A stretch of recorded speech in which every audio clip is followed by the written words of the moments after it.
Hey, it's John Shapiro, here we go. Knows the road rules better than most folks know. Ask your questions, bring the heat or keep it chill. He's got the answers and a license to spill. Ask a traffic cop, Sean's your guy. Breaking it down, no lie, no tie. Knows the stuff and things to keep you clear. Ask away, he's the voice you want to hear.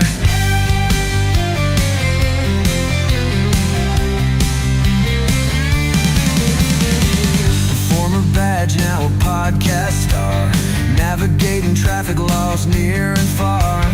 Stop sign confusions or a signal light feud. Sean's the one to give you the right attitude. Yeah, ask your traffic cop, Sean's your guy. Breaking it down, no lie, no tie. Knows the stuff and things to keep you clear. Ask away, he's the voice you want to hear.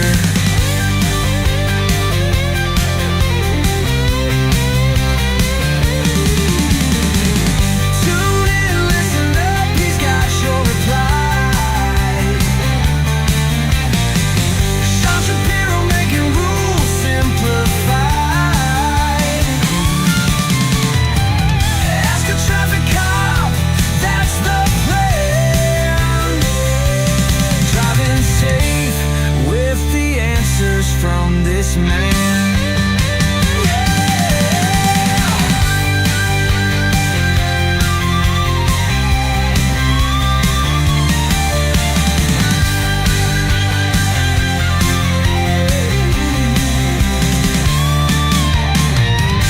Ask a traffic cop, Sean's your guy. Breaking it down, no lie, no tie. Knows the stuff and Oh yeah. Oh yeah, we're here. We're doing it. I am so excited. It's Monday. I know it's weird, isn't it? I don't think Mondays have ever been this exciting, but it's exciting because I've missed you all weekend. That's what I don't live stream on the weekend. I chill out with family and do family stuff on the weekend. On Mondays, I come back and I'm raring to go. I'm excited to be here, and I hope you are too. If you've got traffic and police questions, you're in the right place. My name is Sean Shapiro. I'm a former police officer who talks about traffic safety, traffic law, and police stuff.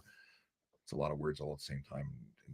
A lot of spaces in between. Anyway, I'm here to answer your traffic and police questions. And if you've got questions, and I'm looking forward to them, drop them in the comments. Doesn't matter what platform you're on. I will see them. We're on TikTok, Instagram. Well, we're not on LinkedIn. We put a link on LinkedIn to go to YouTube because YouTube is easier to work on LinkedIn right now. LinkedIn's having some problems. It's unfortunate, but it's true. Hey, if you are ready to take on summer, I want to hear about it. Put your winter tires in the garage, meaning you put your all seasons or your summers on. Let me know in the comments. And if you don't already follow me, please do. It really helps out. It really does. If you follow me, it tells people and the algorithm things that we're worthy of following. If you share it, it's a hell of an endorsement. So please share with anyone who's getting their license. We would like to know what you or I would like people to know that you think that they should watch it. Don't tell them that you think they suck as a driver. That's not a good way to get people to follow. But at the same time, if you've got someone who's just getting to the point where they're going to learn to get their license, then check out the YouTube channel, because specifically there is a what is it called? A playlist? Yeah, playlist. And on that playlist, I'm reading the driver's handbook page by page, section by section. I'm just editing the most recent section to be posted, hopefully today. And it will take you page by page. It just helps to have someone read along. Yeah, and give some commentary and explain some stuff. Because I got to tell you, the book sucks. I mean, love the MTO. They're my peeps. But the book, it's not. Someone forgot to proofread it, because there are some grammatical issues. There's words that's just not very speakable. Maybe if it was just reading it in my head, it would make more sense. It's not good. So I'm trying to make it better. I do make some corrections on the fly. I have a question on TikTok of what did I do during the weekend, or what did you do during the weekend? Well, I got the lawnmower running. I got the what else did I do? I've been reading up on the Amateur Radio Handbook. It's a very boring book. I would show it to you, but it's boring and it's green. And because this is green screen technology, it will be transparent on the screen, which is just weird. And then what else did I do? I went to King of the North auctions. I mean, virtually, I was participating in the auction online, which is what I do every weekend, and I spent a whole bunch of money. But I did get all my drones out. I have a number of drones, and was getting them ready for flight. It's flight season, baby, and I am a drone pilot because that's something I enjoy doing. And I'm a photographer and a videographer and someone who likes to do that from the air. I think technology that flies is so cool. Getting the it's just angles you could never get any other way. I also have been playing with a 360 camera that my buddy gave me. He upgraded, so he gave me his old one, which is still new to me and still awesome. It's something I've never really played with. If you've got experience with 3D, I should say 360 cameras, let me know. I'd love to know what you do with them, because everybody does different things with them. Okay. This is the button for Jerry's at work. No, why is it? Oh, that's the Jerry Agar button. We're not on with Jerry today, but we might be on with Jerry later this week. I just wanted to shout out to Diamond and Diamond. They are one of the sponsors of the show, and they help me, bring this to you. Spending time with you is great, but I actually work for a living, and this is something that I do on the side, and I do it with a not-for-profit called Better Traffic, which is what you see right there. Better Traffic Safety and Education. It's a not-for-profit that exists to help make roads safer. And Diamond, I'm proud to say, are people who believe in that mission, and they're helping me out by supporting it. Yeah, we are going to be speaking at schools. I'm doing presentations to the Canadian Armed Forces. I've been doing them for years, back when I was a member of the Toronto Police Service, and I'm still doing it now that I'm a former member of the Toronto Police Service. So it's cool stuff. Also, I want to bring your attention to the Great Canadian Driving Games. If you haven't already downloaded the app and installed it, you are missing out on opportunities to win money. $100,000 grand prize. All you have to do is install the app. It doesn't send your personal data anywhere. Your anonymous data, your driving habits, how you accelerate, decelerate, corner, weave, use your phone. If you do, you shouldn't, but if you it records it. And if you speed, go over the posted speed limit, it lets them know, but it lets you know too. And I can tell you that even I am a safer driver, having installed this app on my phone. Why? Because I'm trying to get a better score. I want to get the most points. I want to be the best one, and I'm not there yet. So I'm constantly trying to gamify my driving by being safer at every turn. I think it's fantastic. I think you'll have fun doing it. So install it, and then tell me how you do. And yeah, let me know if you get a higher score. I tried to check my score this morning. I wonder if it works now. Stand by. I'm checking my score. What are we doing here? App. Here's my app. Let's see. This morning it wasn't loading, but as you can see, it's loading now. Oh, trivia. Let's see here. Trips. Everybody's updating their crap today. Somebody's a 20-part. See, no, it says nothing. So for whatever reason, it is not updating right now. But I can tell you that I'm awesome. I've logged 10,800 entries in the contest, because it's not based on a top score driving to win. I could win with a crappy score. It's a number of entries that you get. But I've collected 1.1 thousand pins. As you go into different areas, you get different pins. And I have, how many kilometers have I traveled? Does it say? 2,705 kilometers whilst using this app. Yeah. It says here, it's another fantastic stage of the Great Canadian Driving Games. Head to the Great Canadian map to review your team's standing in the next stage. Aim to earn the most amount of safe driving days scored above 90. Make the Coastal Comets proud with your safe driving. Yeah, I'm on a team, the Coastal Comets. I don't know how I got on that team. I'm also on the Ontario team. I wanted to make a Sean Shapiro team, but I don't know if we have. We didn't talk. So we're talking to the fine folks who made the app, and we were going to do that. Maybe we still will. You can join my team. Okay. I'll check on this later. Maybe there's an update I need to run. I don't know. If you're on TikTok, please tap the screen, make your fingers go numb by tapping, because right now, not everybody on the planet knows that you're here. And if you make a lot of noise by tapping, it brings more people to the party. User says, I got my drone out too yesterday with my dad. Very cool. Are you what kind of drone do you have? Do you have a basic drone operator's permit? Do you have an advanced, or are you operating a micro drone? Micro drone. By the way, if you are operating a micro drone, there are laws coming into effect. I know this isn't a drone channel, but people got to know stuff and things. And I became aware of the fact that in November, they are changing the laws surrounding drones. So micro drones, which basically fly relatively unhampered, like nobody really cares about them. Well, there's rules coming into play, and in November they're going to be adding a requirement to have a flight plan lodged or permission, essentially, and flight plan SFOP, I think it's called, logged at any event that is publicly advertised, which is going to severely reduce the number of drones that are in the air, because you can't just use them, and that's going to be interesting. Nicholas Rizzi sending dad jokes for later. If you have dad jokes, please send them along. I like dad jokes, and I will read them afterwards. Oh, right on. And I still can't read your name because that's part of a alphabet I don't recognize. But you should put it in brackets, and then I can actually put the English letters beside it, and I'll know how to say that. But I can't do that right now. I'm happy to learn. I just don't have a phone that I can translate with. So we already answered that, and since I was seeing it on the other platform, and Brandon came in with a Brandon statement of "Good morning, Sean and all from Orlando. It's a great day for a drive. Hope you all have a fantastic day." I didn't realize you were still in Orlando, or did you go back? I thought you were back in Toronto for some reason. Brandon is a chef and all around good guy, and just thought I'd say that. Okay, the Real Walker Texas Ranger comes in and says, "Hey Sean, I've got a question. What are the rules for motorcycles sitting at never-ending red lights because we're too far? We're too light to trigger the sensor to turn green?" Well, in different jurisdictions, the rules are different. In Ontario, there is no stale or dead red law. I think it's called a dead red law in other jurisdictions, but it's not a dead red law here. And the deal is that you can't just run the light after a period of time, which in other jurisdictions you can. That said, if you were to do that, I don't think many people would give you a hard time. It's just not legal. But I could totally understand why. If you sit there for 10 minutes, that's unreasonable. Now, here's the deal. I used to get off my motorcycle, walk to the crosswalk, and press the walk button, which would trigger a cycle and make it happen. Or if I was, in traffic and there were other people around, I would wave the car behind me up and say, "Move closer, I can't trip the light."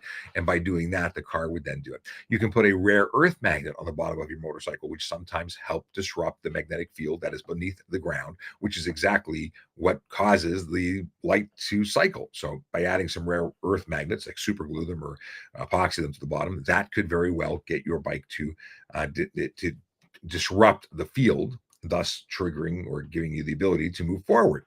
It's a pretty cool thing. It's certainly worth trying before running a light. Now, if you can make the right turn and a U-turn, which would still be legal, running the light is the last resort and it's not legal. But I know many people do that because other jurisdictions allow it. All right. Shko says, "Do they add back parking maneuvers for G tests? My friend wants to use my car for her test." What is this? Did they add back parking maneuver? Back parking maneuver? You mean reversing into parking spots? Is that what you're asking? Rephrase. Let me know because I don't understand the question. I haven't put my summer tires on yet. I'm probably going to do it on Thursday, but I haven't done it yet. And every time I roll on them, I wonder how many people are on the road all year with winters. There are tons of them who just forget. And during COVID, it was probably the number one time in my career where I saw people driving on winters all year. And these tires are not meant for summer. You will actually take longer to stop. People somehow think they're super sticky tires and that it's safer. It's not safer. So if you haven't switched your tires, consider it right about now because we're over 7 degrees on a regular now. It's the average is going to continue to get warmer. This is a good time. If you haven't already done it, get it done. Make your appointment, and you'll be better for it. And if you've never changed from winters to summers because you're running all seasons, get them checked. Just waiting for them to go bald on their own, not the way to play. Make sure tire health is a priority for you. It's the only thing that's holding or between you and the ground and control and loss thereof. It's important to have good tires. Don't wait for them. And they don't have to wear down. They can just age out. Tires don't last forever. And I think people need to be reminded of that. Okay, Melody says, "Tractors don't trigger the lights either. They sit too high." Oh, good to know. I don't have any tractors. Do you drive tractor? Do you have a tractor? Are there tractors on the road in your area? You're way out, right?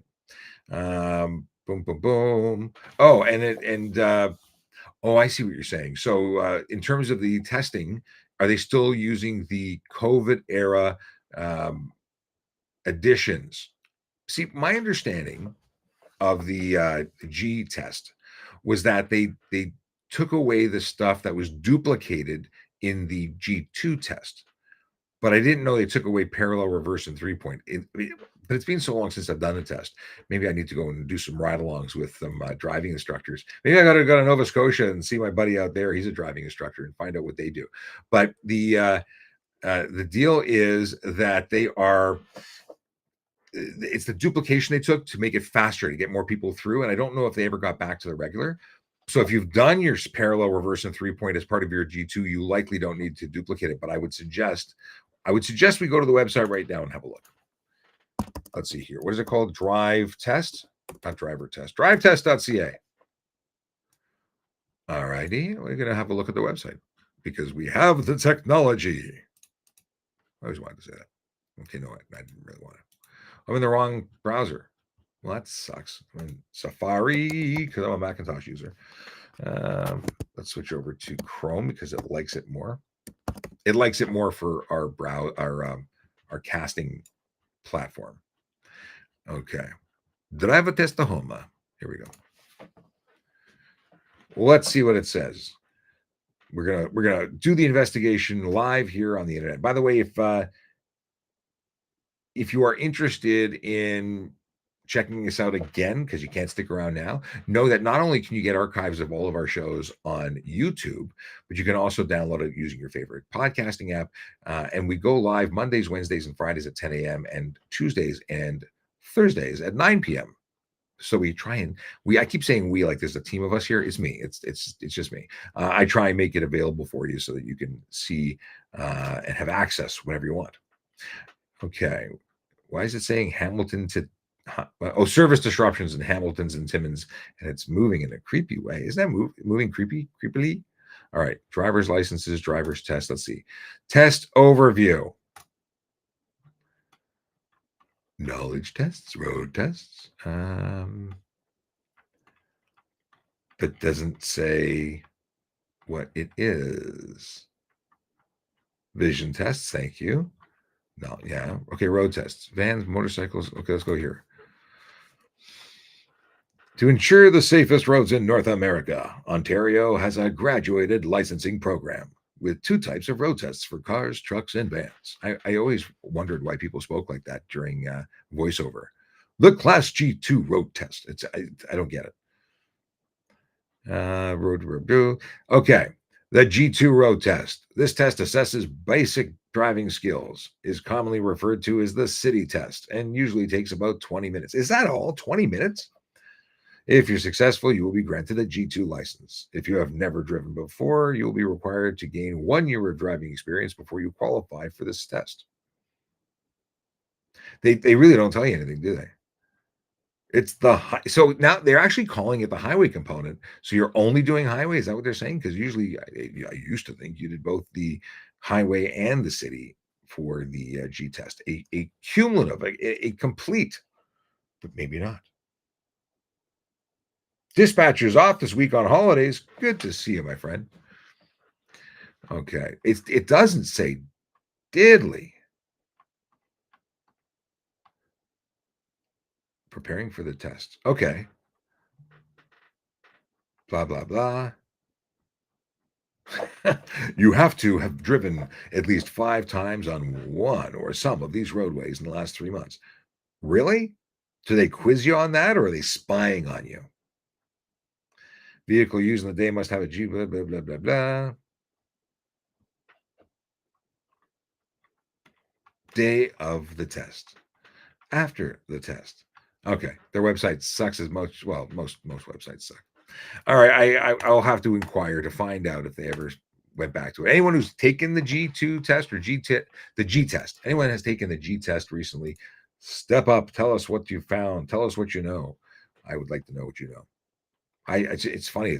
I got my G license when I was 16, like a month after the day I turned 16, I had my 365, the old school, prior to graduated stuff. Yeah. Okay. Melody, who is a mechanic Melody, Eminem. You're not a rapper. I should never make a reference to you as such. You don't want to know how many I see with snows all year. I can only imagine. Frank says, love your show. So very informative. Thanks for doing this. My pleasure. And by the way, trying to do more. This is just one element of what I do. We're trying to create some long form video. We're working on some production, like big time stuff. And I bought a new drone. Did I tell you about a new drone? I talked about bringing my drones out. I don't know if I mentioned that I bought a new drone. We'll talk about drones in a second. again. Melody says, grew up farming, been driving since I was 6 years old. I saw a video yesterday, I think it was on TikTok, where a young man was driving a big, like super high-tech tractor, and he's on the radio, he's talking to his pa, and his pa says, we had a calf, and calf just, we're birthing this calf, or ripping it out. I don't know what they were doing. But and kids like, I'm gonna be at Bunker 6, and we're gonna be right over there. I want to see this calf. And it was wild. And I thought, I need to get a farm just so I can have my kids drive tractors. Melody says, spent a few winters snow plowing in the city, used John Deere tractors, mowed large lots with a bush hog. It's so outside of my realm of things I know, but that sounds so cool. I don't know if I mentioned this last week, but did you know that you couldn't have known, because I found out about it on Saturday and I haven't been here since Friday. Okay. Amazon, if you're a Prime member, there is something called gaming.amazon.com or .ca in our case. And you can, I'm going to go to it. Why am I not like just, gaming? Why am I typing driving? Because I'm typing driving again. Okay, I'm having a problem. Gaming.amazon.ca. Okay, let me share this with you for a second. Load, damn it. What the heck's going on here? So I have to dub it. It's weird. Okay, we're going to go to Google, because for some reason, if I Google it, I get in, but I can't just type gaming.amazon.canada. Come on. Prime Gaming. No, get the hell. Wrong link. Yeah, so what am I doing? Oh, because I didn't put /home. Is that why? Okay. Let me share this. I'm actually excited. I don't even own a game console that was made in this decade. I have an original Xbox. So this is the Prime Gaming access, and if you pay for Prime, you have access to all these games for free, included with Prime. Who would have thunk? Now, I'm not a big gamer, but maybe I need to become one. And the only game I played when I found out about this is Lawnmower Simulator. I'm a geek. And I thought, of all these games, the only one that I have any ability to play. Now, Fortnite, I know how to play, and I've played that. But I thought, this is the most interesting game here. So I played it. I may have to play it again. Maybe I should be playing it while we talk about traffic. In any case, okay,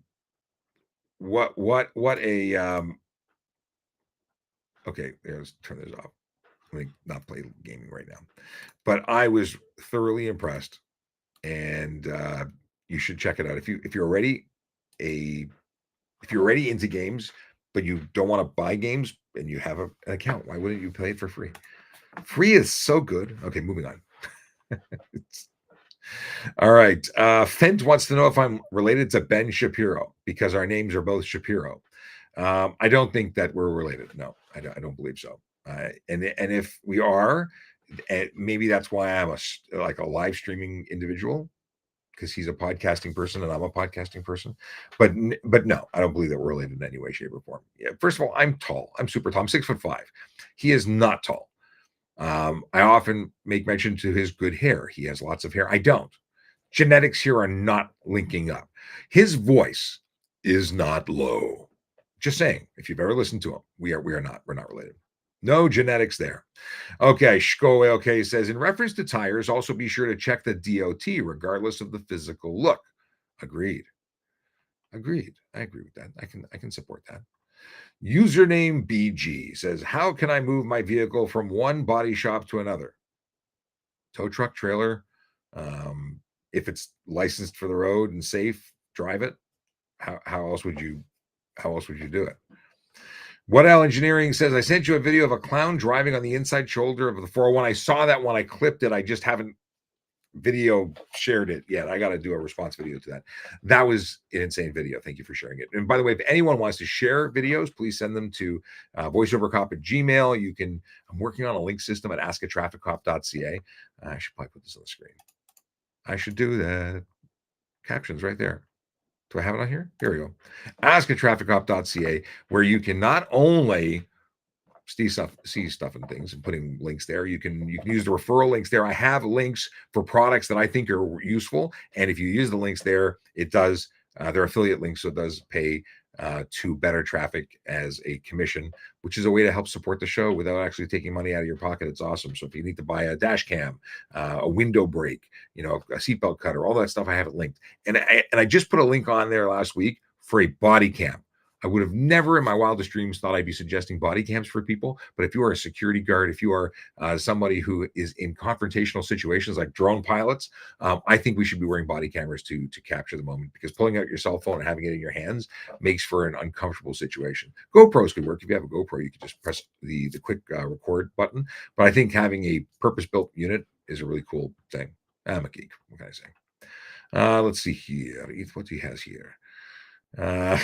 Cobra Chicken says, "Man, you can't be serious." I like it when other viewers call out other viewers because it's funny. Okay. I've been ignoring YouTube and X. Carl Freeman says, "Good morning, Sean." Good morning, Carl. How you doing? What do we got here? We got that was the next one in line, actually. X all says, "Wait, we need a permit to use a drone." Wait, I can't tell if you're being serious. Yes, depending on the drone you have. If it's under 250 grams, you don't, but you will need to have some stuff coming in November.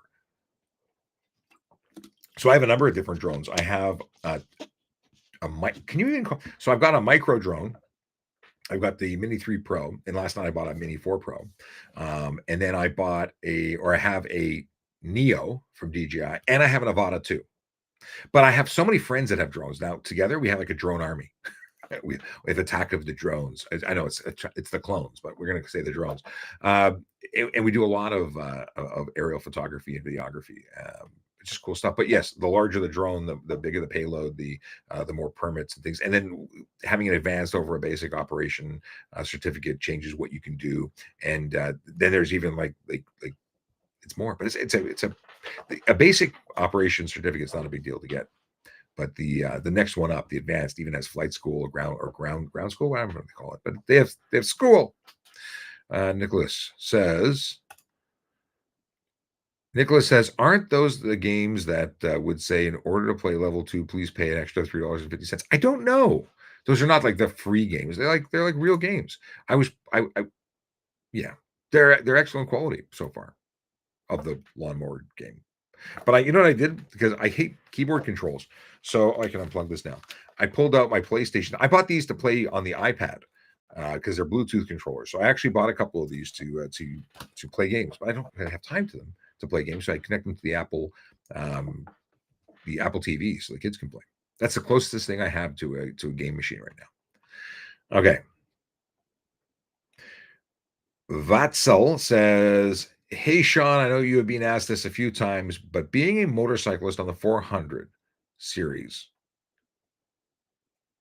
I think your message got clipped by somehow by TikTok. I don't know what you asked. Were you asking about lane splitting or speed? Because I don't see your actual question. It's filtered. I can't see it. You have to rephrase it and make it sound less dangerous, apparently." Dispatcher says, "Sean, drivers who make U-turns right. Sean, drivers who make U-turns right. I'm not following. I don't of me crazy. I always say, where is the dispatcher? I'm not following. I'm not picking up what you're putting down. Rephrase. Try again. I'd like to answer your question. I just don't know what it is." Dua Mitzvah says, "Good morning. Happy Police Week." Thank you. I've been seeing all the messages about Police Week. And I think today is a day that is it Yorkdale? Toronto Police is in Yorkdale, I think, today. They're actually starting the whole recruiting process, or maybe I go to Yorkdale and say hi to my friends there.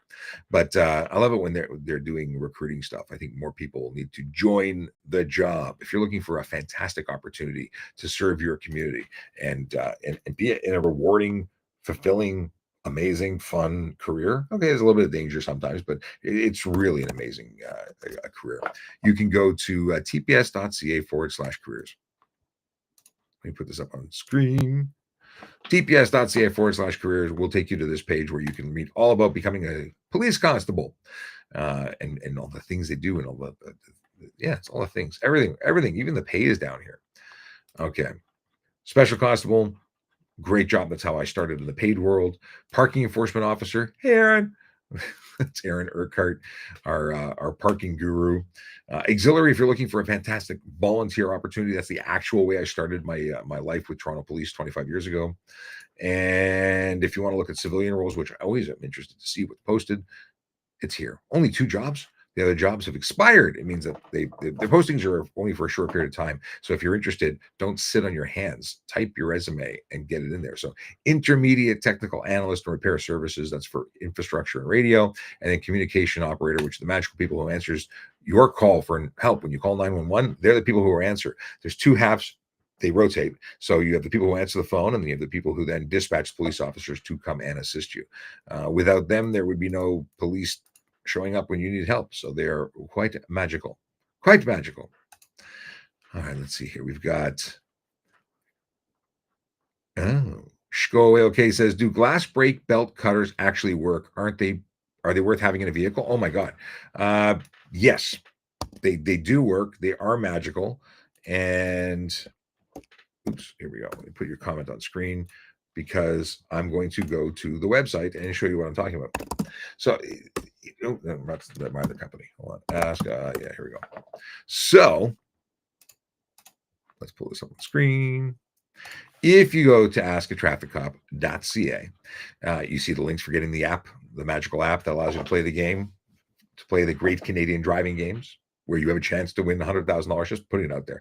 If you go to safety products and scroll down, I actually have a link, and I think I've got to order more of these because I give them away.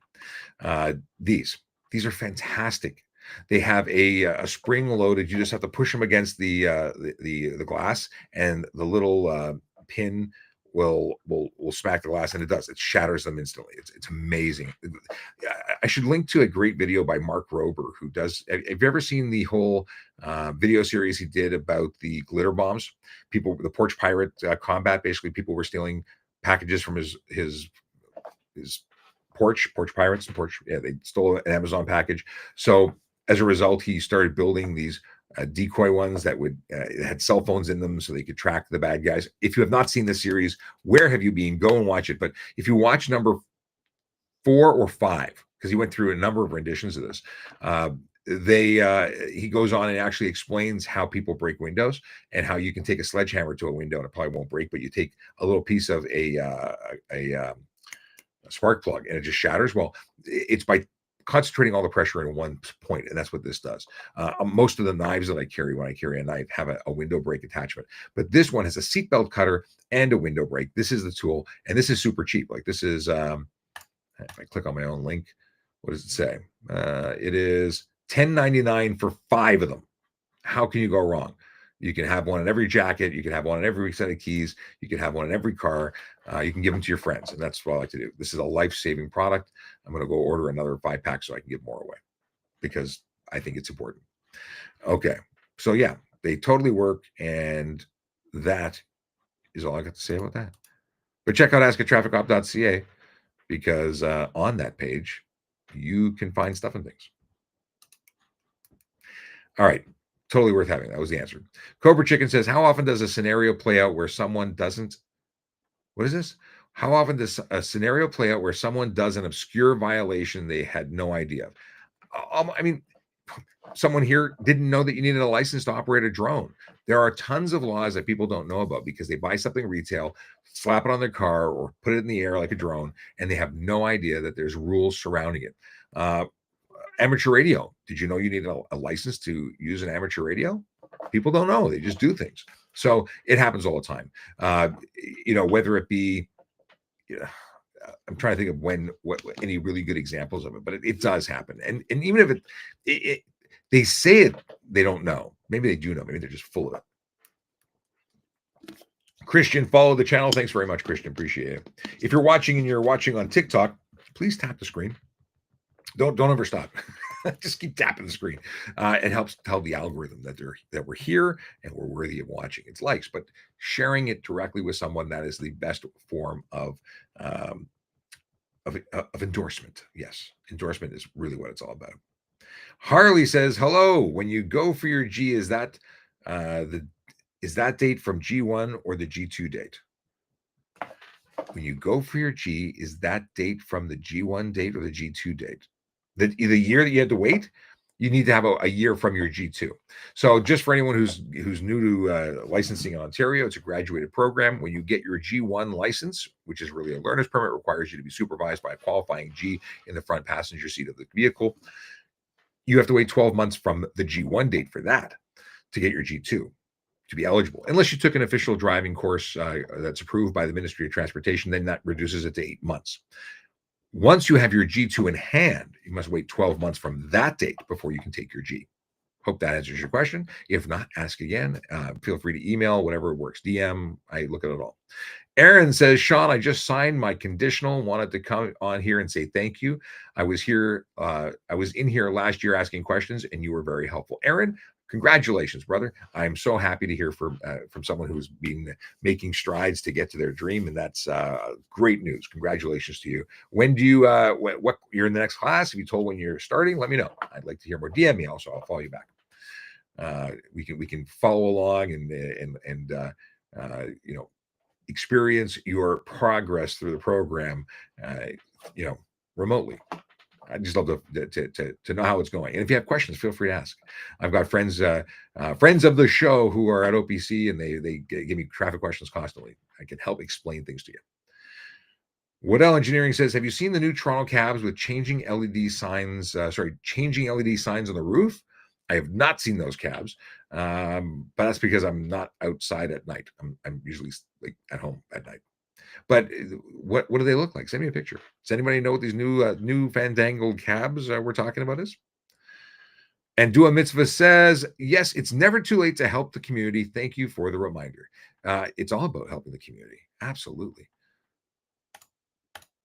Putting that up on the screen. See? Oh.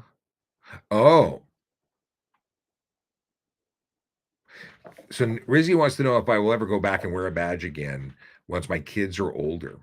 I don't know. Will I be too old to serve? Maybe I become an auxiliary and volunteer afterwards. I don't know. I don't know at this point.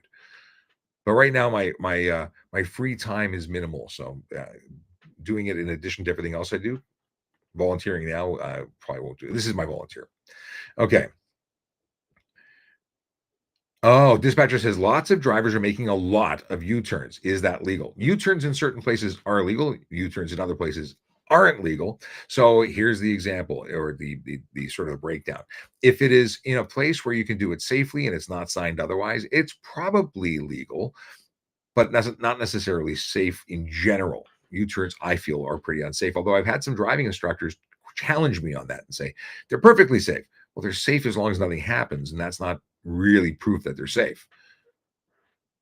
In general, I know of many fatalities caused by U-turns and the fact that other people don't see you while you're making that U-turn. If you look at the profile of a police car, there's a whole bunch of stickers and they reflect, and we have lights on top and to help with visibility, as well as side markers, because we've had people not survive U-turns because of people driving quickly and not seeing. It's just bad. It's a recipe for bad stuff.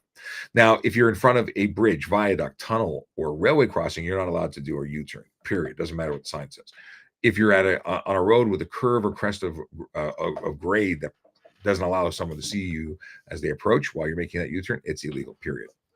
And of course, if there's a sign, it's 150 meters from that sign where it's not allowed. Not permito, no permiso. Let's see here. Verboten, yeah. Is it verboten or verboten? I think it's verboten. All right. Cobra chicken. Where are we going here? So legally, how can that knowledge be assumed? Which one are we talking about? So Cobra Chicken wants to know about how can someone be assumed to know?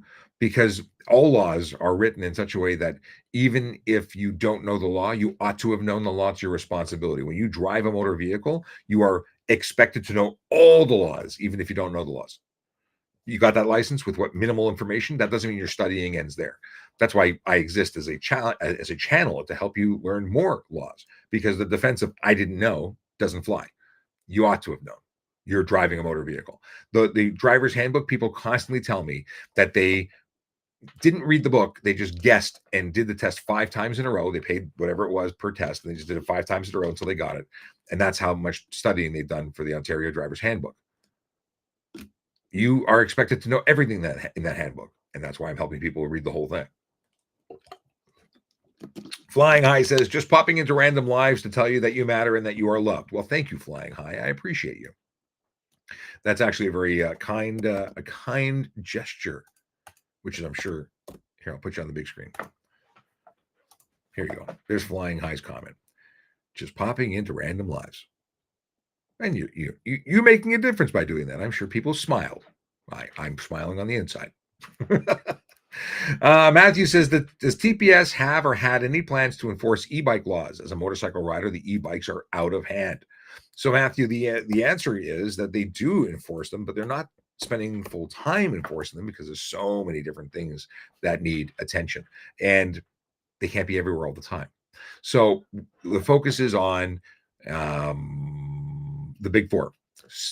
We're talking about what are we talking about? We're talking about speeding, aggressive driving, distracted driving, and impaired driving. Speed is a huge one, and it's probably the one that pisses me off the most because people assume that it isn't important. It's super important. It changes the dynamics of a collision in a huge way. So that's tends to be where the focus is. High flyers, the really aggressive driving, e-bikes. That's really less a traffic enforcement issue. As I say that because the problem in most areas is something that the local division should be getting more involved in. And frankly, they're also really busy. We're understaffed. Police agencies across North America are super understaffed, and it's not a cop out. Cop out.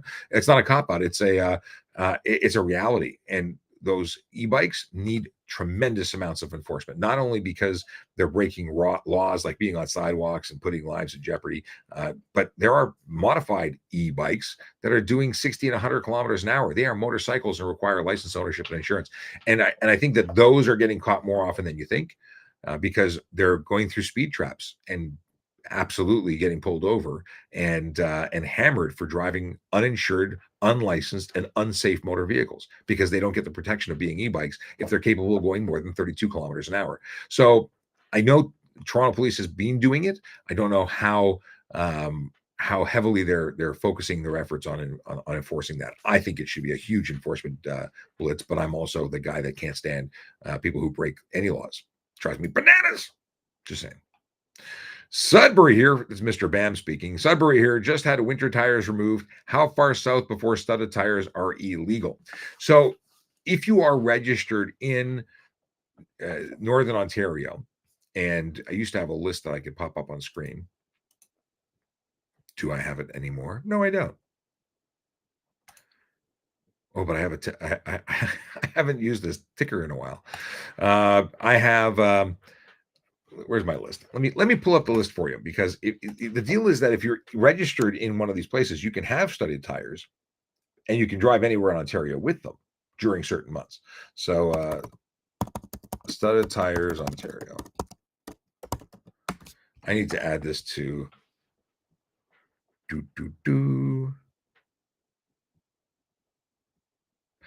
north of Parry Sound and Nipissing districts. That's what it says. But there's actually a more complete list. Hang on a second. What a crappy website that is. Hang on a second. This is the problem. This is another reason people say, well, why people can just look this stuff up themselves. Yes. And good luck to you because it is not easy to find this stuff. Here's the list I was looking for. I'm going to put it on screen. Here we go. We're going to make a little title. Studded tires are legal. Okay. What the heck? That's not what I cut. Let's try that again. No, Matthew's comment is what. There we go.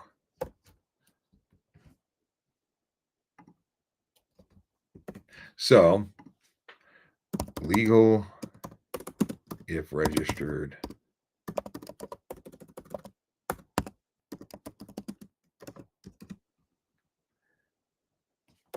No, we'll put that here. Hang on. Almost done.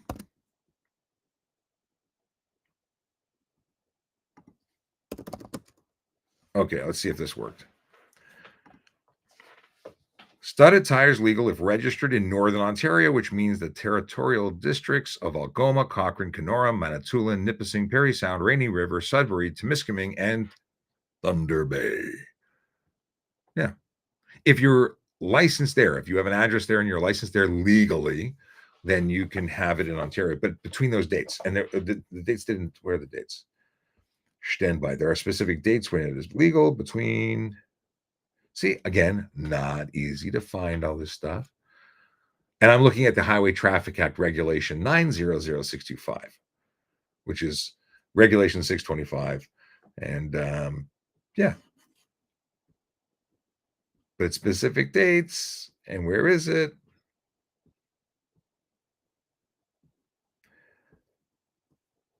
Come on.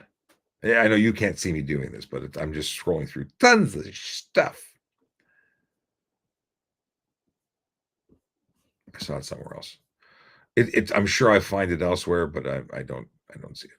So hang on. October 1st and April 30th. Let's add that to my little thingamabobber. Edit. Brackets. There we go. Updated and improved between October 1st and April 30th. Hey, looks like we made some progress here. All right. Did you see the video of someone who just got their license and the same day got busted for stunt driving and begged the cop to let him do the test? Begged the cop to let him do the test again, but the cop was like, "No, that's not how this works. You get your license and because you got your." I didn't see that video. I saw a video last year when York Regional Police got a young man who had just gotten his license within days, I think, and he had done a similar dumb thing and lost his license. But he only got suspended for a short period of time. He got his immediate 30-day suspension, and I think on conviction he would have gone and lost it for another 1 to 3 years, in addition to a 30-day suspension because it was a violation of more than 4 demerit points. Anyway, really, really, really not smart. Just saying. Okay. What do we have here? Oh, okay. We got to talk about go away.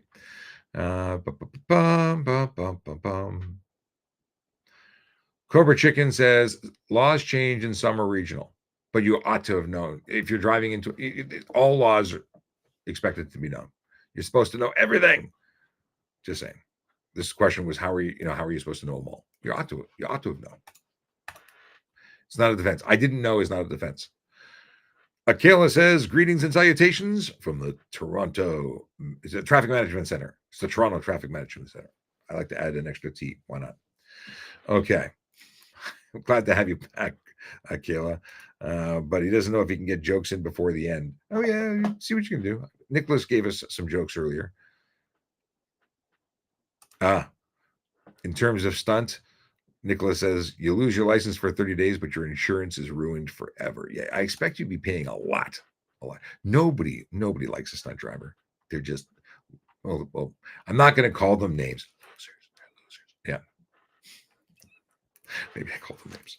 I don't understand the want to do it. Like it's so, there's nothing cool about stunt driving. It's not, you want to be a stunt man, go get a job in the movies. I guess you got to say stunt person now. Anybody watch what's his name? Severs? Was it Brent Severs? Best song? What was it? The Unknown Stuntman?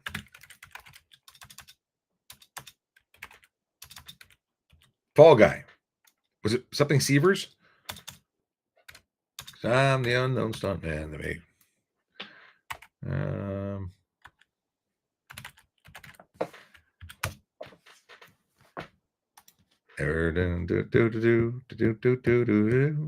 Colt Severs, not Brent Severs. Lee Majors as Colt Seavers. What a great show. Not going to go find all the episodes. Sarkist says, was involved in a collision last week. The guy opening his door to get in as I drive by, and the door flung open and damaged severely my car and his as well. He claimed the wind caused it to open, not him. Insurance and cops said person opening the door is always responsible for doing so safely. 100% they are. 100% they are. Dooring is a situation that affects cyclists and drivers alike, and the person opening the door into traffic is absolutely responsible. 100%. Doesn't matter what he says. Spider joined, says, Sean, good morning, brother. Good morning, Spider. How's it going? Spider says, Sean, does Diamond and Diamond deal with cases of social media occurrences? Like what? I don't know, but if you've got a situation that involves needing a lawyer, then contacting Diamond and Diamond is probably a really good plan, which is a great opportunity for me to give a little shout out again to Diamond and Diamond lawyers, who are sponsors of the show. You may have noticed them 100 times behind my screen there, but they are in fact sponsors who help me keep the lights on. They're supporting the show, and we appreciate them. We really do. It's magical support from them and Barrett Legal and me, myself, and I, who make it possible for me to spend time here, because all this costs money. I know people say, well, you're just sitting here streaming, but it's not. Like, multicasting software costs money. The software I use to create high quality videos for educational purposes cost money, and it's all money that came out of my pocket. And then there's internet, and it's just, everything costs money. Yeah. In case you didn't know, I'm sure you did, but it's I really do appreciate the support of not only support from the perspective of financially, but the support because they believe in what I do, which is educating everybody. I just want to make roads safer for everybody, and I also want to help you prevent yourself from getting tickets. There's no reason you need to get a ticket, but if you do the crime, you do the time and get a fine. It's not sublime. I don't know. I'm going down the rabbit hole. Okay. Oh, interesting, Spider. Okay. I don't know how much luck you'd have for that, but you can certainly talk to them. Yeah. You can just tell me what the story is, because I know the people at TikTok, so I don't know what they've done to you to upset you. But let me know. Spider's got a story. I'm really interested to know what it is. Hey, if you're watching and you don't know who is, my name is Sean Shapiro. I'm a former police officer who talks about traffic safety, traffic law, and police stuff. I am online to help you. That is my goal. That is my mission. And I do that Mondays, Wednesdays, and Fridays at 10 a.m. and Tuesdays and Thursdays at 9 p.m. Often with a friend of mine, Logan Grant from Brooks, Alberta, where we talk about laws out there too. So, yeah, so you should be following. You should be following and joining in and asking questions. It makes the show better. Vince wants to know what the legal decibel limit for a modified exhaust is. That's a melody question in terms of what's legal in general for certification, but I can tell you that in the city of Toronto, if you are idling at over 92 decibels, you will get a ticket for $500. It's a municipal bylaw. If you are anything over 96 at anything other than idle, you're driving, you're idling or revving, you're doing whatever, you're rolling at 10K, you're more than 96 decibels, you are getting a $500 ticket. Now, that is in addition to the unnecessary noise charge that you will likely be getting from under the HTA, Highway Traffic Act, for unnecessary noise. But why does anyone want to have an obnoxious exhaust, decibel limit or not? Just quiet is good. Nobody wants it. Shkoe says, I've been trying to talk my partner out of getting a Sur-Ron. I doubt they're worth having here. Sur-Ron is absolutely not legal. Those things are super fast. They're motorcycles, license, ownership, and insurance. So if I was the cop pulling you over with a Sur-Ron, I would charge you for drive motor vehicle no insurance. That is $5,000 to $25,000 and up to 6 months in jail. I would charge you for unsafe motor vehicle, because that is not a vehicle that has a safety check, which means it is not safe and certified for the road use. It's not plated. You are not licensed as a motorcycle operator. So I would charge you for absolutely everything. I would charge you for not having proper signals, proper pedals, like everything under the sun. You would be every ticket I ever wanted in one stop. I would go have coffee for the afternoon after writing your tickets. I'd probably need the coffee to keep writing because there'd be so much paperwork to go with it. But yeah, tell Shkoe, tell your partner not to buy that, because it's not a good vehicle for you or for them or for anyone. They shouldn't even be allowed to be sold in the country. The issue is that they're perfectly legal on your private property, but they're not e-bikes. They are motorcycles. Yes. Should drivers zipper merge or is it bad practice? Zipper merge is exactly what you're supposed to do. In fact, I was recently in London, Ontario. Go away, okay, says London is that is because they're in London, I'm assuming. But they have signs specifically telling people to zipper merge because it is in fact the reason they made the whole road that long. The goal is to zipper merge. Zippers function for doing up your pants. They also function as a road merging tactic, but people get upset because they think that there's a lineup and you shouldn't get in front of me and everyone gets their knickers in a knot. No, zipper merge is the right way. You should take that lane to the end and merge at the end, not at the beginning, causing all sorts of traffic mayhem. We have the Big G who says, I love cops so much, and then puts, I don't know if that's Angel. I don't know what the emojis are. Either way, I'm glad that you love cops. And Gabe followed the host. Thanks for the follow. Go away. Okay, says zipper merging is a great practice, but only if everyone is working together. Isn't that a problem that we have so many people who are, not actually good drivers, but think they are? Yes, it is absolutely. We should be community drivers here, doing it what's right for everyone, what's safe. Officer Arsenault, how you doing? Let me put you on screen. He's on TikTok and he's surfing away. And let's see here. Officer Arsenault says, I don't always get the opportunity to watch, but great information as always. Peace. We gotta connect again. We were talking about getting together for a coffee, a bite of something last year. And then was it last year? Was it this year? No, it was last year. It was the end of last year. And he was going away after his birthday and then spent time at the cottage and we just haven't connected. So we need to make that happen. Melody says, gotta go. Time to road test. Right on. Mr. Bam says, much appreciated. Trying to look it up myself and couldn't find it. You're most welcome. Vince wants to know if you can put a loud exhaust on your car. Well, it has to be a legal exhaust. It could be louder than what you had in stock, but it's not a good idea. In general, it's not a good idea. Okay. Boom, boom, boom. Banana Brett says, I'm bringing this right to the top. I just came back from Europe and we have terrible drivers. Oh, God, yeah. Europe has fantastic drivers. You know why? They have a high standard. You don't just get a license out of a Cracker Jack box like we do. So when you are in Europe, you're seeing better drivers. At least if they're being bad, they're doing it on purpose, as opposed to here where people don't know any better and all walk around thinking that if they don't get into a collision, that makes them safe. No, it makes them lucky. Lucky. Vatzel says, I'm from Manitoba, but I go to uni in Toronto. Do I have to change my permanent residence and my license? Yes. If you are living here for school, Ontario sees you as a local resident and you must license your vehicle here and get a local driver's license. That's the thing. And you can always change it back when you go home, but that is the way to do it properly. You are a resident while you are here. Mr. Steak, another London person. London's taking over the chat here.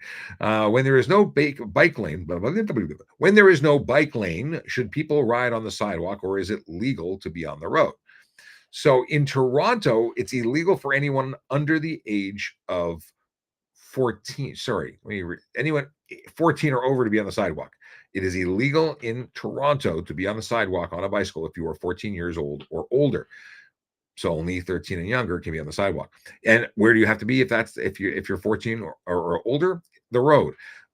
Bicycles are vehicles under the Traffic Act. Under the Ontario Traffic Act, they are bicycles are vehicles. They are required to not only follow all the rules of the road, but they are also required to identify. Cyclists are required to identify to police upon demand. And but it's legal. It's legal to be on the road. You just have to be safe. LDS Knight says, and people only saving or losing a few seconds too. I forgot what comment I don't see what comment you're making comment on, but you are accurate. Speeding makes no sense. It doesn't help anybody. Banana Brett says, there's a level of courtesy in Europe that we don't have. And Banana Brett goes on to say, but the pressing question, the horse doo-doo, it's in the bike lanes and doesn't get cleaned up. Really? So City of Toronto is constantly cleaning up, but the police horses dropping poop, it happens. I'm surprised they're in the bike lane, but it does happen. This is where that whole paying attention to what's on the road is really beneficial. Not a good situation. I can appreciate that. driving around the poop is definitely suggested. But yes, this whole concept of driving, he says it just gets run over. Blah. Yeah, this is where you really hope you have fender flares or fenders on your bicycle. I always had fenders. Nobody wants horse poop shot up into the back of their shirt. Blah. Okay, just that really went downhill fast. Let's see here. We got they like you have to appreciate that police can't get off the horse to clean up the horse poop as it happens because they don't know what's happening and they can't wear, because of the nature of policing, they can't wear the bags, the diapers, like horse diapers, the ones that do the in Montreal, the tourist horses, they wear like a diaper bag that catches the poop. Police horses can't do it for safety reasons, I imagine. I'm extrapolating for it's an officer safety issue and they are the officer in question. But yeah, that's gross. Poop is poopy. Okay, but seriously, who watches The Fall Guy? Who watched The Fall Guy? Who knows? Colt Seavers, who wanted to be a stunt guy as a result of seeing that show? Because I certainly did. I can almost sing the entire song in my head. I can't verbalize it, but it's in my head. So here's the reason that Spider wants to sue TikTok. When someone makes racist comments or makes fun of law enforcement, Spider asks the poster, why are you calling people that word? And why are you calling cops that word? And they remove my comments. TikTok removes the comments. Because you're saying the word when asking them why they're saying the word, which makes you saying the word. Is that what's happening? And then Spider gets upset, is further explaining the situation. And then TikTok gives you strikes because you're saying the question, but using the word in the question is, I think, the issue. I think you have to find a way of posing the question without using the word in question. So yeah, I think that even though you're questioning the true violator, it's AI driven. So if you say the word or type the word, you get credit for having used it, even if the context was different. So don't do that. But I don't think that's something you can sue them for. I mean, you can sue them. I don't think you'll win anything for it. Spider goes on to say, if I see a horse, I always write, why such a long face, old chum? And boom. What? If I see a horse, I always write, why such a long face, old chum? And boom, strike against my account. Like, what? What is that? I don't understand. I don't get it. And Spider tells Randy, he says hello. Right on. Dave says, good morning, Sean. What is the number one law that you used to find people being confused about? Dave wants to know. Also, I find it interesting. My city department started using drones last week for cell phone enforcement. Really? Oh, that's exciting. I want to know more about that. So Toronto has drones, but they use them for search and rescue. They use it for intel. They use it for reconstruction a little bit, but they don't use it for enforcement. I think that would be brilliant. Brilliant. I'd love to do that. Yeah. Where's your service? DM me. I want to know more. But in terms of people being confused about, based on how many speeders I see, I think that speed and stop signs are probably the two most confusing concepts known to drivers in Ontario, which I say tongue in cheek because they damn well know what they're supposed to do, but they just break those constantly. I think having dogs on laps, I don't think people realize that drive while crowded or drive, what's it called? Carelessly. I don't think people realize that. What else can I tell you about the ones that don't make a lot of sense or that people don't seem to think? Cell phone laws, that definitely people don't understand that because no one should be touching their phone. If you look at the violations, the ones that are most violated are ones that people are clearly just not giving a crap about. I think it's very, very few situations where people are confused about. I did put up a video, and I think I have it here. Do I have it here? Hang on, no, I have it on the night version. Hang on, let's switch this. I want to play a video for you. This is not it. This is someone doing a little U-E to avoid the red light, which I think is spectacular. I would love to have given that person a piece of my mind. Hang on, this is one I want to get rid of. We'll replace this one with the video I'm actually looking for. Here we go. Video. Lights, cam, dash cam. Roll the tape and catch the jam. One of these folks, the rules, or maybe maybe more playing traffic fools. Could be a left when they should have gone right. Could be a stop that flew out of sight. People don't realize that that was a stunt driving ticket. Like a circus clown. They have no idea. I don't understand it. This red or this white vehicle under the red arrow. People say, well, this Tesla didn't go fast enough, and that gave the driver an opportunity. Well, no, there was somebody who jumped in front of the. Sorry, there was somebody still making the turn in front of them. There was nowhere for them to go. But those two cars that snuck through on the left, abso-freaking-lutely stunt driving. I love that video. I love the song. Anyway, that one I think people just don't understand because everything is stunt driving. There's about 15 different charges that qualify as stunt driving. Spider says banana bread is delicious. I agree with you. I don't eat it anymore, although it's one of my favorite things. Spider 3 Aces is suggesting that people go and collect the horse poop on the street and take it home to the garden because it's so good for it. Let's see here. Oh, Spider says he remembers the Fall Guy had the brown truck toy.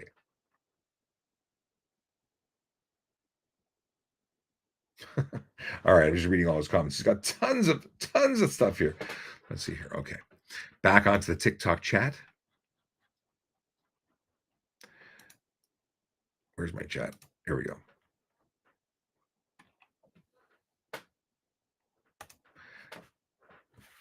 Exall says, I have the drone F-89. Do I need a permit for that? What is an F-89 drone? Hang on a second. F-89 drone. I added 2 characters. Didn't need to. F-89. What is that? I'm going to assume it's a micro drone. I'm on Amazon checking it out. Is it under the 249 grams?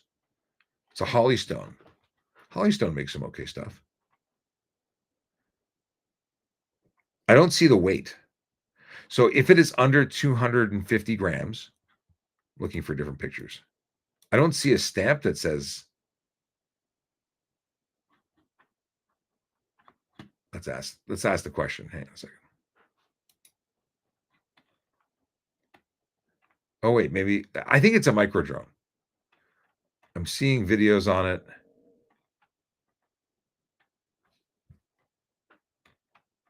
About Chubery. It looks very much like a, but it doesn't say anywhere. Anyway, I think you're going to be okay without it as long as it's under 250 grams. For anyone who's wondering what I'm looking at here, I share the screen. This is their drone, but it doesn't say anywhere specifically what it is. 4K. I'm a DJI fan, so I'm all DJI. You can do waypoints. That's pretty cool, but nowhere does it say what it is, unfortunately.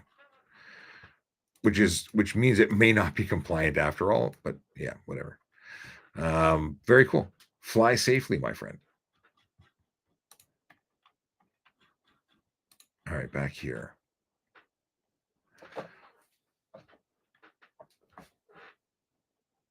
Banana Brett says, TikTok's a private company, can do whatever it wants. Uber is a weird one. Employees are private contractors, and that's why you can't sue them. Well, you can sue anybody. Just whether or not you win or not is different. Uber has its HQ in the Netherlands and follows their laws. Really? I think they have to have local subsidiary companies. Like to operate a company in Ontario, they must have to. They have to have a thing. Like I have a corporation that's a federal corporation. Just to operate in Ontario, I need to have a separate number in Ontario. So I don't know if they're breaking. They may have subsidiary companies in all those places with their primary HQ in the Netherlands. That was a lot of mumbling. In the Netherlands. Okay. Motorcycle experience. Oh, Nicholas Rizzi says, can you please list off everything that counts as stunt driving? I can. I'll come right back to it. Because I started to say this. Motorcycle experience says 12 Division Neighbor Police were at my work doing an event. Happy to talk to them, and you were brought up on the good job you were doing. Oh, that's very kind. I used to work at 12 Division. They're good peeps. Good peeps. Exol, I see it on the 116 grams. You're super micro. You're super okay. Like that's I think that might be lighter than my Neo, my DJI Neo. Yeah, you're okay. It's a micro drone. It still follows some rules. Like you have to ensure that you are like look up the Google on here. Why am I saying Google it? Canadian drone laws.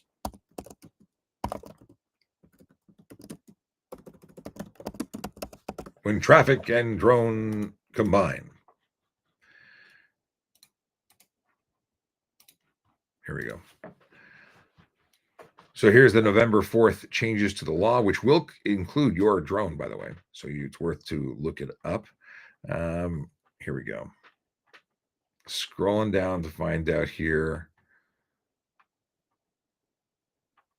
Legal remote thing. Where is the one specifically? There used to be a really great chart. I used to share that all the time. Fines for individuals. It's $1,000 for not having a drone pilot license or certificate in the event that your drone covers it. So 250 grand and up, you must have a marked drone with your registration on it. Now $10 to license a drone, to register a drone. Used to be free, I think. Now it's $10. And $1,000 for not having it marked, plus $1,000 for not having a pilot certificate. Okay, $3,000 for flying where you're not allowed. $3,000 for putting aircraft and people at risk. You're not allowed to fly near people. There's a lot of rules, so make sure you're following all of them. Where is the whole find your category? Come on. Where's the fancy here? Micro drones under 250 grams. I'm looking for a couple of things here. Maintain the drone and so you have to fly in direct line of sight. You cannot be over 400 feet in the air. Your lateral distance between your drone and bystanders. Stay away from aerodromes, airports, heliports, and water drones. Critical infrastructure. Stay clear of aircraft. That is a bad thing when you come into contact with aircraft. Pre-flight inspections. Yes, make sure your drone is not falling apart. Check your propellers, things like that. Maintain connection with the remote controller. Stay away from emergency sites. But there's a whole bunch of stuff. Where am I looking for? I'll have to find some simpler graphics for purposes of sharing on screen. But basically, stay away from people. You can't fly near people, which most people want to fly near people. And then they find out later that they weren't allowed to. Just saying. Oh, okay, cool. Dave tried to send me a link to VoiceOver Cop or to I have a couple accounts, so I'm going to just send you a thingamabob. Hang on, just take your username and copy it, and then I can follow up with you after. Send it to myself by way of chat. It's a really weird use of it, but anyway. You're welcome to show it on the screen if you like. Facebook, Kingston Police, Facebook. Okay, cool. Kingston Police. Right on. Okay. What do we have here? Oh, Banana Brett says, speed isn't the issue here. It's entitled drivers holding left lanes, making people pass on the right. Well, if you're making people pass on the right, it's probably because the people who are passing want to speed, which is not legal. Okay. Mr. Steak says, four-way stop near my house, and I see people often don't know how to treat a four-way stop.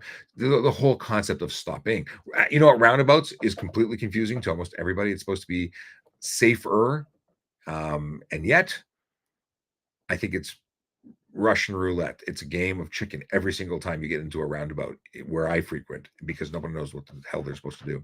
It's almost like they're accelerating towards you. No, it's my turn. No, it's terrible. It's pathetic. It's disgusting. It's wrong. Yeah. Banana Brett says, I have a plan on fixing the highways over a year or two. OPP user using flasher to move slow drivers over and create heavy fines for passing on the right. Well, passing on the right is not illegal on a multi-lane highway. It's only the no passing on the right is for regular roads or single lane roads when you're passing on the shoulder.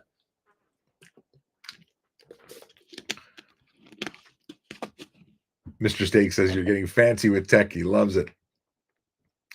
Can you read the Canadian version of Miranda Lights without looking it up? Well, first of all, we're trained not to memorize it because people memorize it and screw it up and then say it incorrectly. So we always read it from the book.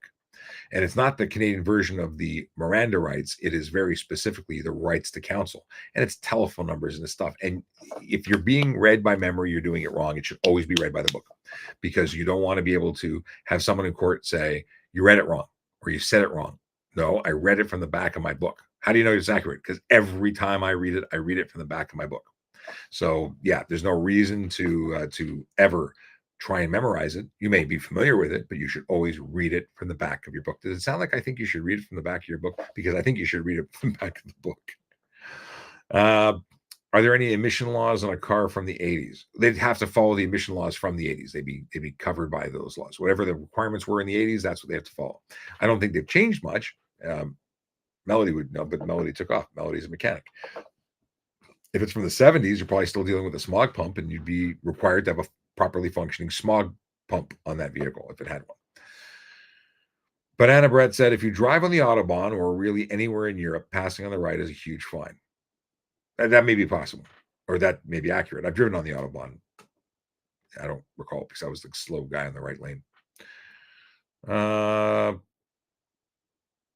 Where do you find emission laws? Well, there's a number of places, I imagine. If you look at the Highway Traffic Act, it probably references the inspection guide. And there's also the regulations, which is not part of the HTA, it's part of the OREGs. So you could, what emission laws specifically are you trying to find? Like it used to be covered by, let's see here.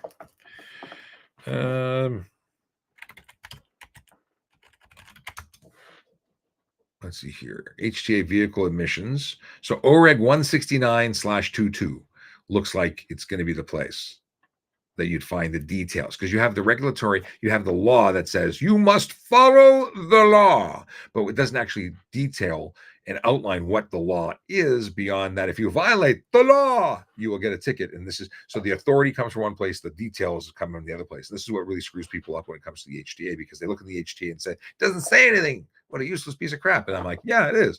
You got to look in the OREGs.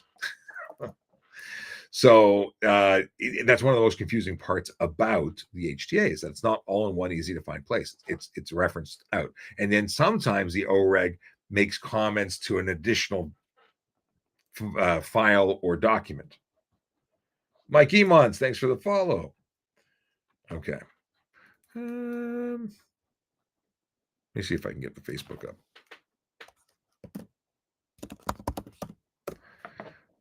In the Facebook. Gonna pull up this thing from Dave, who sent it to me, depending on which account we're on.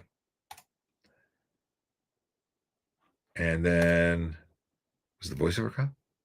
Because I have a page and I have a personal account and I have a work account. Oh yeah. Dave sent it to the voiceover. Here we go. Okay, let's go in here. Wrong window. That's not what I want. What the heck? What the heck? Copy link. Link copied.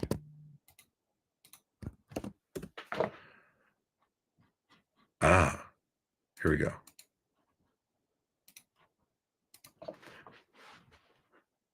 This is what Dave sent. Can I zoom? How do I zoom? No. No, that's not. That's zooming in for me. Okay. Kingston Police Traffic Safety Unit incorporates drone technology to address distracted driving. The Kingston Police Traffic Safety Unit is finding additional uses for its collision reconstruction drone to combat distracted driving and make local roadways safer. On May 7th, blah, blah, blah, blah, blah. I'm just reading quickly. You all can read it yourselves. I'm looking for the coolness. Is there a video too? This is really cool. Tips to avoid distracted driving. Don't use your phone. That's right. It was me. This is good stuff, actually. Oh, it's a nice drone too. So nice. What kind of drone is that? I think that's more expensive than my drone by a whole lot of money difference. That's some great images. Let's see here. No, I don't want to do that. We're not logging in. Anyway, very cool. I'll have to share that with my friends in Toronto, who will no doubt not be flying drones because the other than the recon guys, they're not qualified operators, so they don't use it. That is really cool. Thank you for sharing that. I will look at it more. Banana Bread says, we don't need speed cameras. We need flow of traffic cameras getting people out of the passing lanes. But again, no one can go faster than the posted speed limit in the left lane. So why should anyone worry about anyone who wants to go faster? It's different on the Autobahn where people are doing Mach 7. Static says, where do I find the laws regarding my 1988 RX-7? By the way, love the road tax. RX-7 was one of my favorite vehicles. My best friend had one. I thought it was cool. I didn't like riding in the trunk, which at the time was legal and is no longer, because now it's stunt driving. And speaking of stunt driving, I want to bring up stunt driving laws because Nicholas Rizzi wants me to read out the detailed everything there is to know about stunt racing. I've done this before. I got to clip this from another video. I guess I can read it again. So here's the more information than you've ever wanted to know about stunt driving segment of the show. And yeah, let's get into it. OREG.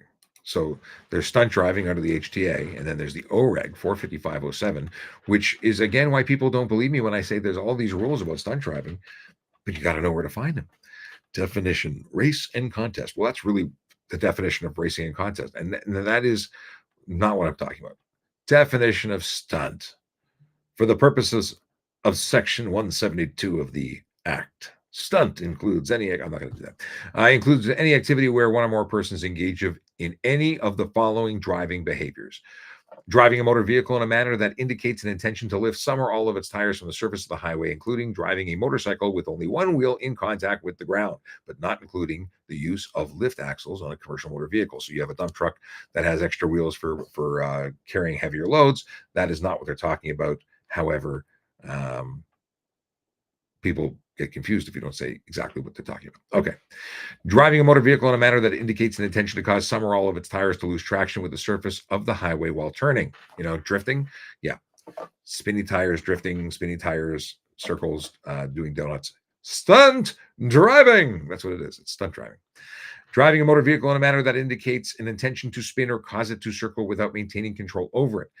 Intention. It doesn't actually have to happen. Just the intention. It looks like you're trying to get it to lose traction, and it's enough.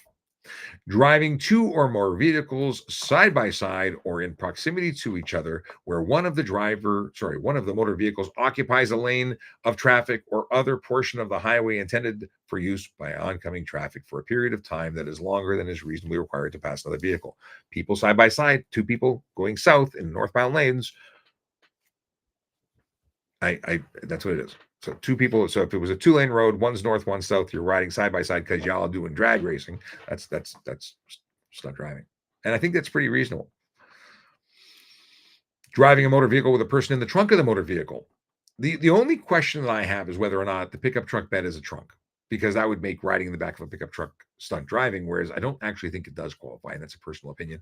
I don't think it's a trunk. I think it's a bed. I think it's clearly not a trunk because there's no lid. There's no. If you're putting someone under a tonneau cover, I think it might be a trunk, but I still think it's a bed with a lid. Anyway, the trunk of your motor vehicle, it's a really bad place for people to be because in the event of a collision, the trunk becomes a shrunk. It crumples on. Bad. Driving a motor vehicle while the driver is not sitting in the driver's seat, I think is fairly self-explanatory. Driving a motor vehicle at a rate of speed that is 40 kilometers per hour or more over the speed limit, if the speed limit is less than 80 kilometers per hour, or driving at a rate of speed that is 50 kilometers per hour or more over the speed limit, if the speed limit is 80 kilometers per hour. That's the one that most people are understanding. They get. It changed not that long ago to include 40 kilometers an hour if it's under 80.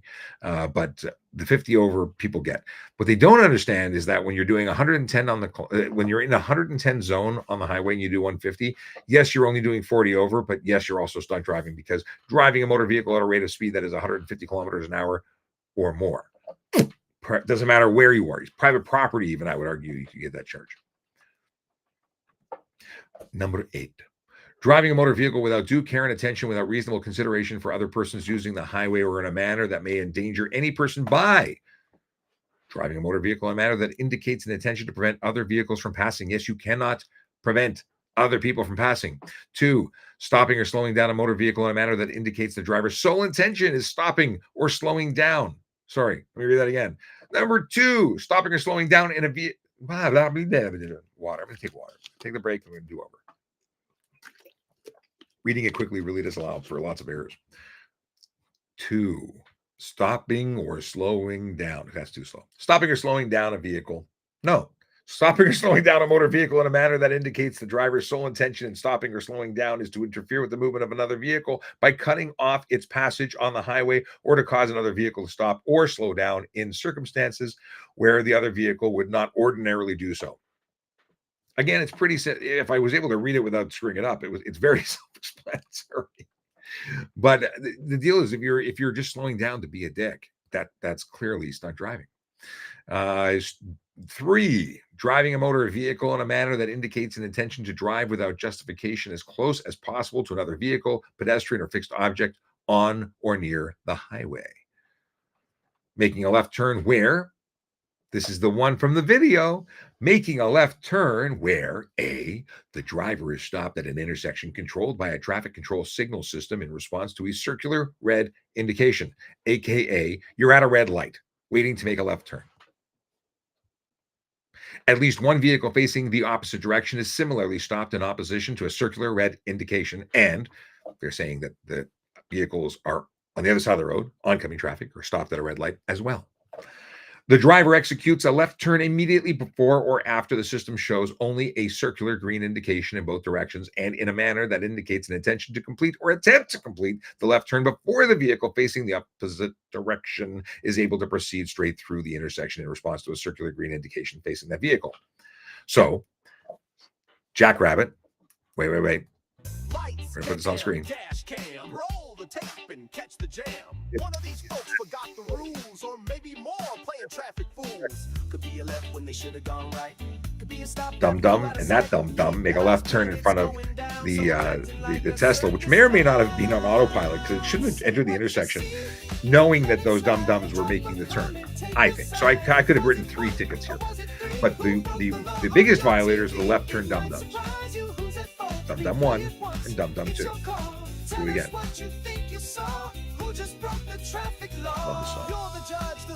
Dum-dum 1 and dum-dum 2. Well, you can go dum-dum 3 for the Tesla that's accelerating towards vehicles that are turning in front of them. It's just not safe.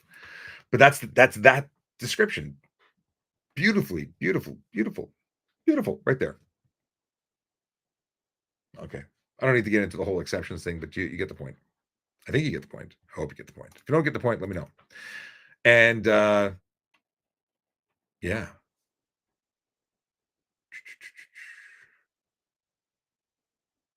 Motorcycle Experience says, under the Ministry of Transportation, there are 3 types of drone licenses: one under 256 grams, one over 20, what? Under 256, over 256, and one is flying in restricted areas. But it's I don't think you're correct. I mean, you sort of correct. There's basic, there's advanced, and there's one SFOP, I think it's called. But the basic gives you 250 to like 150 kilos. I'm back in drone land. Hang on a second. Drone weight for basic. Find your category of drone. Okay, basic operation gives you flying in uncontrolled space, more than 30 meters horizontally from bystanders, never flying over bystanders, 3 nautical miles from certified airport or military aerodrome, more than 1 nautical mile from a certified airport, heliport. But where's the size?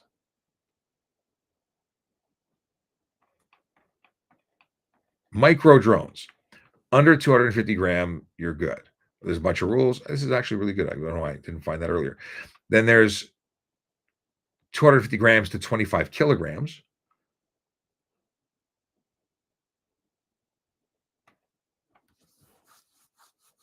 Special flight operations. Come on, where's the simple freaking graph? There used to be a really good graph.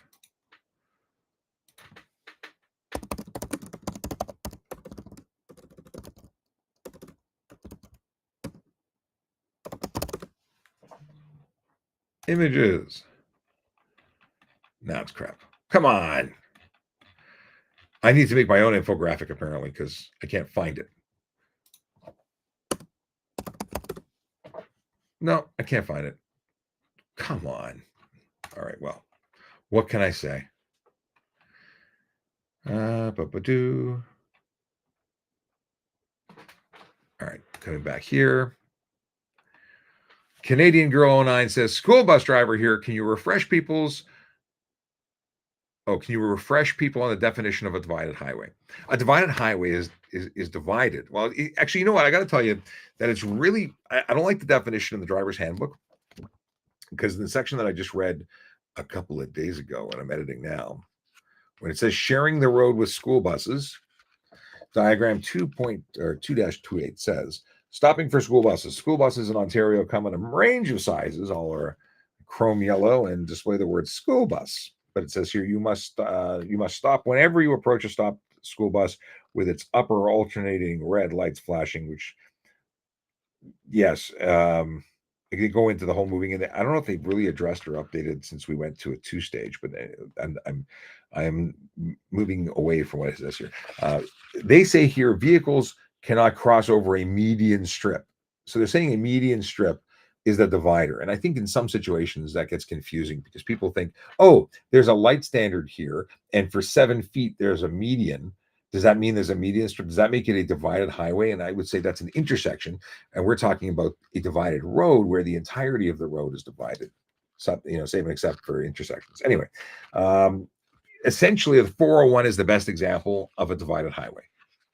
Granted, it is truly an expressway, but it is a one-way road in one way on one side and a one-way road going the other way. That is truly an example of a divided highway. Yonge Street is not, but there are areas of Yonge Street where there's dividers. Like if you go Yonge and Shepherd, there's planter boxes in the middle. And I would say in that particular situation, you wouldn't have to stop. Yes. Canadian Girl 09 says, you said you retired. Are you still doing another part-time job or solely focusing on content creation? So I started a not-for-profit, and the not-for-profit is called Better Traffic, and the goal is to further traffic education in North America, focusing on Canada first. And but that's not my full gig because I'm not paying bills with that. I'm just educating and creating content with the assistance of people like Diamond and Barrett Legal and other sponsors who are coming on board. But I also have a media company where I'm helping people develop online presence and produce podcasts and other projects. So content creation is a major component of my life, like full time, but it's not all what you see here. Okay. Mr. Steak, you a funny man. Okay. We're asked to be aware of motorcycles. By the time you hear them, they're splitting lanes. Grem's splitting lane, not legal. It's great to be aware of them, but they shouldn't be breaking the law because those people are putting themselves at risk as well as everybody else. And yes, Grem's the few ruin it for the many. You're 100% right. Banana Brett says splitting lanes isn't even the issue. Again, Europe, the bikes filter to the front. Our drivers are shit. And he put an emoji, a poop emoji. I shouldn't have said shit, but I did, so we're going with it. The problem is bad drivers, whether they are cars or bikes. We need re-education. Well, in terms of the splitting, that is maybe not a problem in Europe where it's legal, but it's absolutely a problem here. You need better drivers to be able to allow things like lane splitting. We do not have better drivers, and lane splitting is careless driving, stunt driving, or criminal dangerous driving here in this wonderful province of Ontario. So motorcycles should not be splitting. It's not safer. It's not better. It's more dangerous. And most of the people doing it are the aggressive riders, and they really do make it more dangerous for everybody. But I don't disagree with you. Bad drivers is the biggest problem. Cold Laker says, hello, Shauner at work. I'm going to bug Randy. Coffee soon, my treat. Right on, Cold Laker. Oh, you're actually with Randy? Because Randy was in the live stream earlier. Did he tell you? He was here. Oh, Canadian Girl 9 says that I mentioned having some health issues. How's my health now? So one of the things that sort of caused me to get into the whole media space in the first place was after being involved in a motorcycle collision on duty. So I was hit by a car while I was returning to the station, and yeah, I'm a lot better. I'm not 100%, but I'm a lot better. And actually, it's, having left the police service and getting a lot more sleep because I used to operate on about 4 hours a night, and eating better, I've actually improved a lot of things health wise. Canadian Girl 9 says part of your reasoning for retiring from the force was your health. It was actually was part very small part of it was my health, and mostly about being home to help family because we have some family stuff going on that needs me to be home. So that's the real reason. It was less my health and more taking care of family. But I appreciate you asking and following up. Cool. All right, Chad just joined, and Chad, I'm sorry, I've been doing this for an hour and 35 minutes, so I'm going to be wrapping up soon. We got some dad jokes to read, and yeah, I will be back tomorrow night at 9 p.m. Eastern time. So if you want to come back and ask questions or hang out, I'll be here at 9 p.m. to talk to you about stuff and things. Let's see here. We covered a lot. Did I cover? There were some things I tweeted about. Let me see. Let me look at my tweet and see what else I said I was going to cover that I may not have covered. I need to have a list, but the list never goes to the list. That's the thing. Summer driving, spring blooms, winter tires. We talked about winter tires. The fact that school is coming to an end soon means we're going to see a lot more people outside of the regular routine of the day. People are used to having everybody going to school and then the kids being in a building for most of the day. Well, that's going to change. Our routines are all going to change. So we'll talk more about this as we get closer to summer break.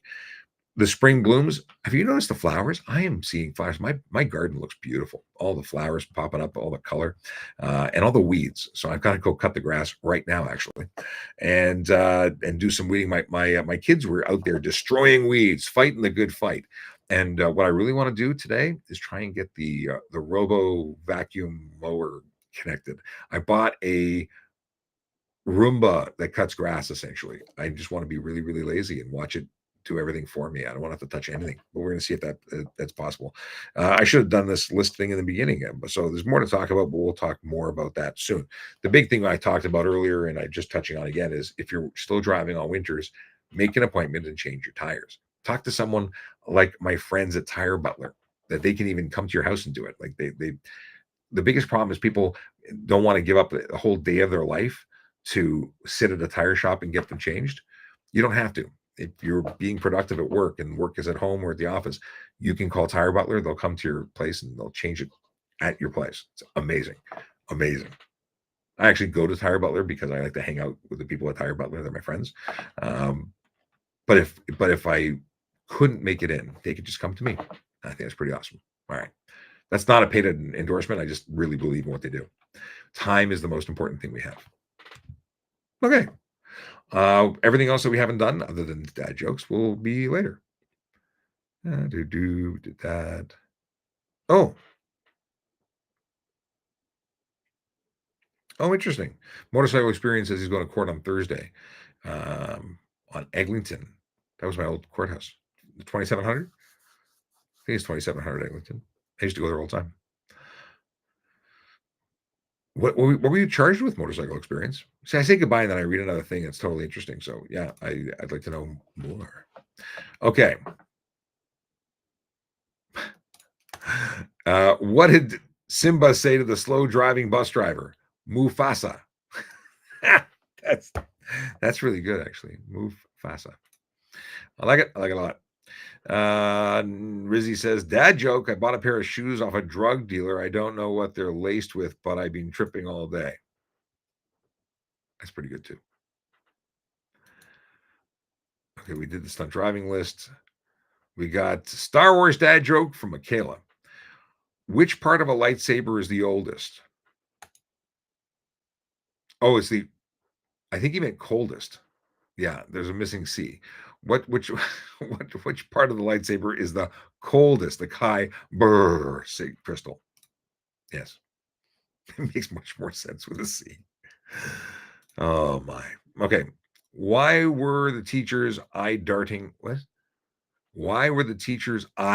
darting around the room? He couldn't control his pupils. Again, missing characters changed the meaning so much. Dr. Shack, what's going on? I just saw him pop in the room. How many therapists does it take to change a light bulb? Typically only one, but the bulb has to truly want to change. I like that. I've heard that before. It's good. We did this one. Quote, when they call the roll in the Senate, the senators do not know whether to answer present or not guilty. Theodore Roosevelt. Is it Roosevelt or Roosevelt? I always thought it was Roosevelt. Okay. I think we're good. I think we're up to date. I think we see everything. I want to know, go back to see what speeding. Okay. Speeding is what Motorcycle Experience was charged with, and we'll find out on Thursday if they are guilty.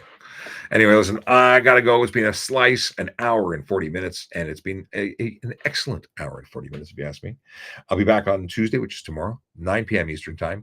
That's 7 p.m. Mountain time, and my buddy from Brooks, Alberta, may actually make it into the show tomorrow.